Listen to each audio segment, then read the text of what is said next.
যে 24টা বিশ্ববিদ্যালয়ের সমন্বয়ে উচ্চ পদ্ধতি বহাল রাখতে রাষ্ট্রপতি স্যারের একটা নির্দেশ চাই। এটা নিয়ে আমরা স্যারদের সাথে কথা বলছি এবং স্যাররা এটার জন্য আমাদের কী কী প্রসিডিউর সেটা বললেন।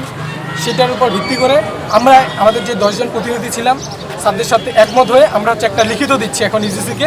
যে লিখিত চিঠি দিচ্ছি সেই লিখিত চিঠিটা ইউজিসি থেকে শিক্ষা মন্ত্রণালয়ে এখনই ফরওয়ার্ড করা হবে। শিক্ষা মন্ত্রণালয়ের সাথে কথা বলা হয়েছে এবং শিক্ষা মন্ত্রণালয় থেকে আমাদের সেম মেসেজটা রাষ্ট্রপতি স্যারকে প্রোভাইড করা হবে।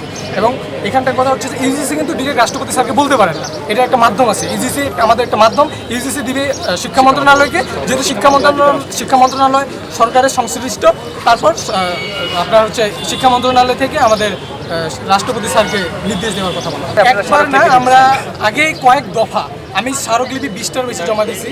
প্রধান উপদেষ্টা স্যার, রাষ্ট্রপতি স্যার, শিক্ষা উপদেষ্টা স্যার, শিক্ষা এখানে যদি অ্যাপ্রুভাল হয়, অনুমতি পাই, তাহলে আমাদের কর্মসূচি এখানে যদি আমাদেরকে না দেওয়া হয় এবং আমাদের এখানে শিক্ষার্থীদের প্রতি আমাদের ক্লিয়ার মেসেজ, আমরা স্যারদের সাথে কথা বলে নিয়েছি যা যা নেওয়া, যে আমি আপনাকে লিখিত দিলাম, সেম লিখিত আপনি শিক্ষা মন্ত্রণালয়ে ফরওয়ার্ড করলেন, কিন্তু শিক্ষা মন্ত্রণালয় থেকে যদি রেসপন্স না করেন, না করতেই পারে, আমরা কীভাবে বিশ্বাস করবো যে শিক্ষা মন্ত্রণালয় রেসপন্স করবে? আগেও এরকম আমাদের সাথে অনেক হয়েছে, আশ্বাস দেওয়া হয়েছে, কিন্তু আমরা এটার কোনো পজিটিভ কোনো কিছু দেখতে পাই না। যদি আমাদেরকে শিক্ষা মন্ত্রণালয়ের যে রাষ্ট্রপতিকে অনুরোধ বা যেটাই করবে শিক্ষা মন্ত্রণালয়, সেটার মেসেজ যদি আমরা লিখিত আকারে পাই, তাহলে আমাদের কর্মসূচি আজকে শেষ হবে। আইদার আমরা আমাদের কর্মসূচি, কারণ আমরা দেখছি এখানে শিক্ষা মন্ত্রণালয় টোটালি ব্যর্থ। শিক্ষা মন্ত্রণালয়ের যে চিঠি ছিল সেটা দেওয়ার পরে দেখা গেছে বিশ্ববিদ্যালয়গুলো বের হয়ে গেছে।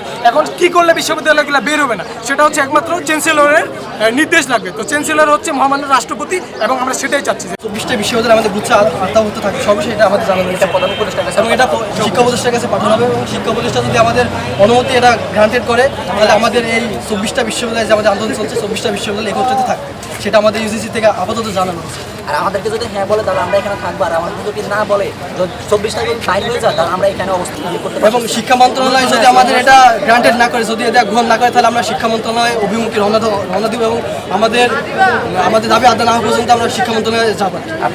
এখন যদি না শুনে আমাদের আরও কঠোর কর্মসূচি অবস্থানে যেতে হবে, কারণ আমাদের এখানে সাধারণ শিক্ষার্থীদের এবং মধ্যবিত্ত শিক্ষার্থীদের একটা স্বপ্ন আছে, এবং সেই স্বপ্ন যদি বাস্তবিত না হয়, তাহলে সকল শিক্ষার্থী, বাংলাদেশের সকল শিক্ষার্থী 24 বছর এবং 23 বছর সেকেন্ড টাইম ফার্স্ট টাইমার, তারা সবাই শিক্ষা মন্ত্রণালয়ে অভিমুখে রওনা হবে, এবং আমরা আমাদের আন্দোলন চালিয়ে যাবো যতক্ষণ না পর্যন্ত 24টি বিশ্ববিদ্যালয় আমাদের আওতাভুক্ত না হবে।